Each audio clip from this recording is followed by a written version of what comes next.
Hey, I want to welcome you to another episode of the Mission Matters Business Podcast, your source for all things business. My name is Adam Torres. You can follow me on Instagram at AskAdamTorres to keep up with all my book releases, book tour schedule, signings, all that other good stuff. Always love to connect with you there. And as always, if you'd like to apply to become a co-author of one of my upcoming books, just head on over to the website, missionmatters.com, and click on Become an Author to apply. All right, today I have Matthew Cahill on the line, and he's the president over at the Percipio Company. Matthew, welcome to the show. Thanks a lot, Adam. It's great to be here. All right, so your topic is extremely timely. So inclusive leadership for a remote workforce. Love it. Excited to get into it. But before we do, I'd like to get a little bit more for the audience of your background on what you're doing over at the Percipio Company. Tell us a little bit more about the business, please. Sure thing. The Percipio Company is a management consulting firm, and we specialize in the area of bias. So we operate under the tagline of, if you have a brain, you have bias. And bias, as it turns out, serves to be a very useful construct that allows for deeper conversations to take place within the workplace. So we work to, first of all, identify what are the biases that are impacting company performance. And we'll move through cognitive biases that lead and lend themselves directly to social biases. And then for companies that are really invested in this type of work, we'll pinpoint where they've institutionalized bias in their workplace. I want to take it just one level deeper here. And the reason I say that is because bias, I mean, it's always had this negative connotation, but I think your approach to it, or I felt it has, but I feel like your approach to it and using it for good and using it for progress is unique. How do you kind of view bias? Like, how did you come to that? Yeah, it's I draw a lot on the work of both Daniel Kahneman and Mahzarin Banaji. So Daniel Kahneman, a Nobel-winning psychologist, but he won the Nobel Prize in economics. And he has some fascinating work that just give people insights into how our brains process information. Mahzarin Banaji comes at it from a very similar but slightly different angle and explores a little more of the neuroscience about what's going on inside of our brains. And bias, when presented in that context, is not threatening. And so it's not necessarily negative. It's insightful. I love it. I knew you had something up your sleeve, Matthew. When we were in the show, for the listeners, we always do a warm-up in the beginning. I had to cut Matthew off because I'm like, you're saying stuff, and I got questions I want to ask. No, let's start recording. I want everybody to get the nugget that you're about to give me. That's the nugget I wanted from you, Matthew. That's completely off topic of the show. So let's now switch back to today's program. Inclusive leadership for a remote workforce. Where do you want to begin with that one, please? Sure. I think I truly appreciate your enthusiasm, Adam. It's infectious, right? And that's a loaded term these days. But the tagline that's often used with the Percipio Company is that hidden biases that impact company performance. And where I was going prior to our recording is that there's currently a virus that's impacting all company performance.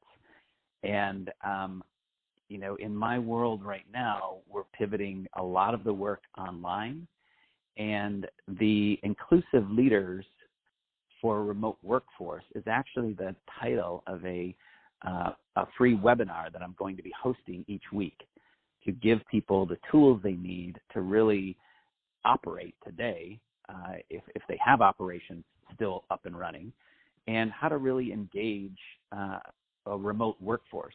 Because there are some cognitive biases in play when you're operating in that context. What are some of those biases? Or obviously, we're not going to have time to go into all of them today, but it's just what are some of the things that you notice? And because I want people to look at that, to watch this webinar, first of all, because we're all going to have to shift to a certain amount online. I mean, this is, when I say new norm, I don't mean that in a cliche way. I think it's a new norm in terms of an opportunity of people shifting their bias to wanting to thinking everything has to be done in an office, right? Like it's a millennial thing. Only millennials can work from home or this or that. that, or it's this thing. And now people are thinking, oh, wait a minute, they may have had something, something may be good about that, being able to be closer to your family and some of the other things. So there's some benefits there. I'm not a real silver lining kind of guy, but I do see some benefits that are already happening. So what are some of those biases that you find?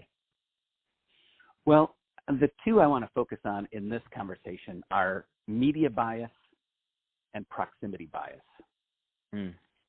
And I think that in this brave new world that we suddenly find ourselves in, framing and context matter.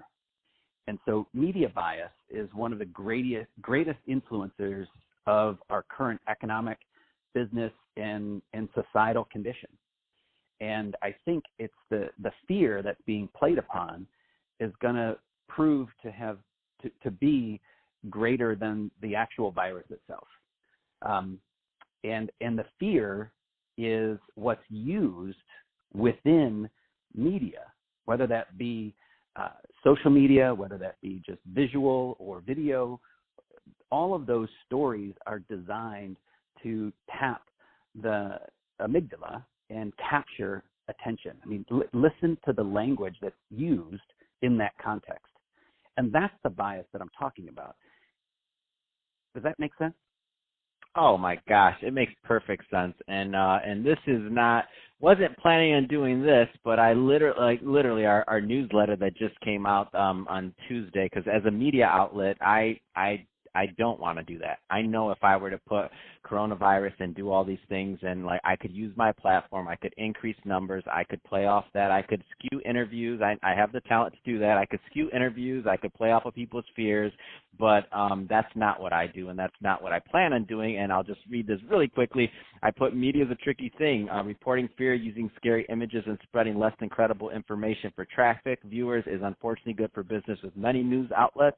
We will remain consistent with our approach of sharing stories that inspire, motivate, and spread hope. I'm doing 59 interviews this week. Our team will continue to work hard for you and appreciate your support. Together we march on. That's the message that my media outlet puts out. And so you're right, though. And that other part of it, it's spreading something that we don't need to be spread, in my opinion, that fear. And it's just not right.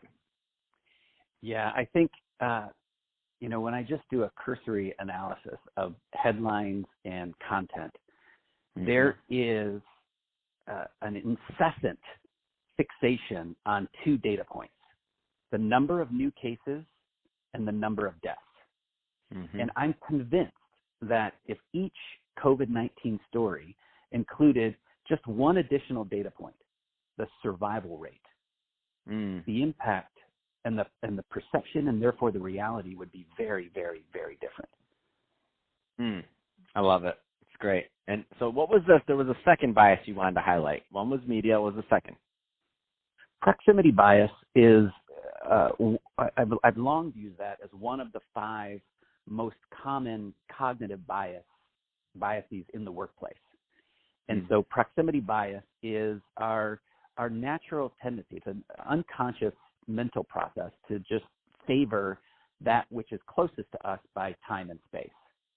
And so under normal conditions, that plays itself out, when you think of a global workforce where a team in Singapore may be working together collaboratively with a team in San Francisco or a team in London, but, there's an implicit challenge in that because of the distance, right? And so proximity bias is very, very present in a global virtual workforce.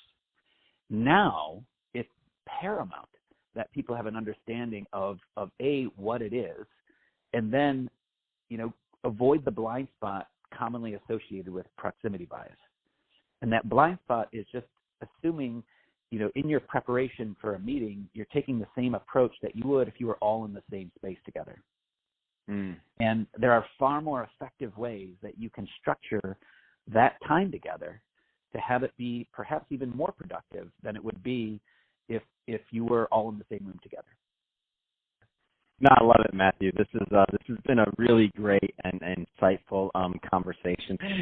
Really appreciate you coming on the show today. If somebody's listening to this and they want more information, what's the best way for them to get it?